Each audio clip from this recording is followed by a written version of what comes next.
Nous sommes nombreux à utiliser WhatsApp pour travailler avec nos équipes. C'est rapide, c'est spontané. Entre deux activités, on peut rapidement envoyer une consigne par écrit aux équipes.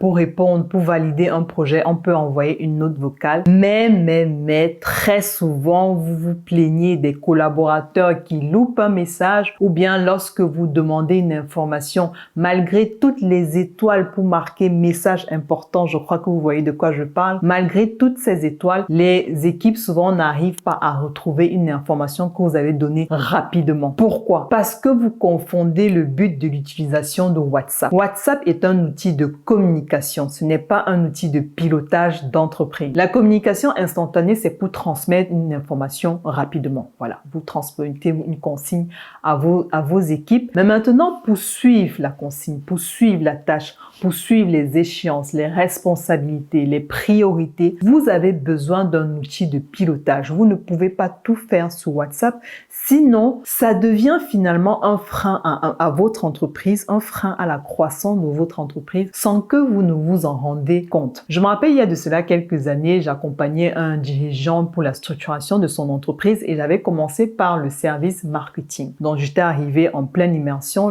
donc c'était pendant la phase d'audit. On m'a ajouté dans tous les groupes WhatsApp. Je pense que ceux qui utilisent WhatsApp savent de quoi je parle. Donc la plupart du temps, c'est vrai que les groupes sont bien organisés. Donc on m'a rajouté dans tous les groupes WhatsApp. Et après, j'étais dans un groupe où il y avait le graphiste, le community manager et le responsable marketing qui était aussi le dirigeant de la boîte. Il avait aussi cette casquette. Donc il y avait ces trois personnes plus moi. On était en pleine phase de Noël. Donc voilà, à Noël, souvent pour certaines entreprises, c'est là qu'ils font leur plus gros chiffre d'affaires. En tout cas, l'un des plus gros chiffres d'affaires de la période de l'année. Donc c'est vraiment, le groupe était en effervescence, ça discutait tout le temps.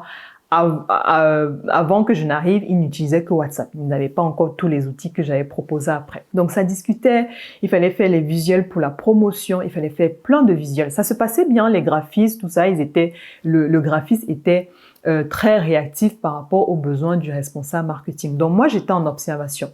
J'ai vu qu'à un moment, il fallait proposer, il voulait un autre type de visuel, le responsable marketing, il voulait un autre type de visuel, il fallait faire d'autres propositions.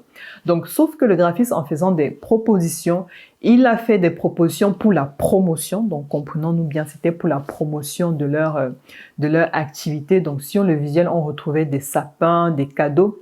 Sauf qu'en fait, le responsable marketing, en regardant vite, parce que sur WhatsApp, on regarde souvent les visuels rapidement. En regardant vite, il a confondu ce visuel de promotion avec le visuel qui devait être publié le 24. Donc souvent pendant la période de